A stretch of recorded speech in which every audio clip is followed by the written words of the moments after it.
सर्दी और गर्मी कैसे होती है।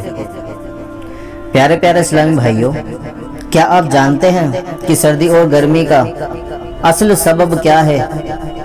चुनांचे बुखारी शरीफ हदीस नंबर 537 और 538 में है, दोज़ख ने अपने रब के पास शिकायत की कि मेरे बाज़ अज्जा ने बाज़ को खा लिया है, तो इसे 2 मरतबा सांस की इजाज़त दी गई, एक सर्दी में एक गर्मी में।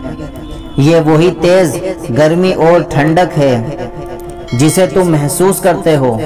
और बुखारी शरीफ की एक रिवायत में यूं है कि जो तेज़ गर्मी तुम पाते हो ये दोज़ख की गर्म सांस से है, और जो तेज़ ठंडक तुम पाते हो ये उसकी ठंडी सांस से है।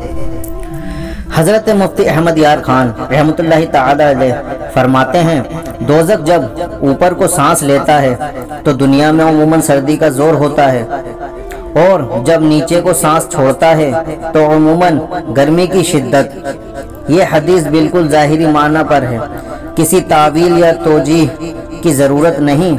हर चीज़ में कुदरत ने जिंदगी और शुऊर बख्शे हैं। इस्लामी मालूमात के लिए सब्सक्राइब कीजिए, हमारी लेटेस्ट वीडियो के लिए बेल आइकन प्रेस कीजिए।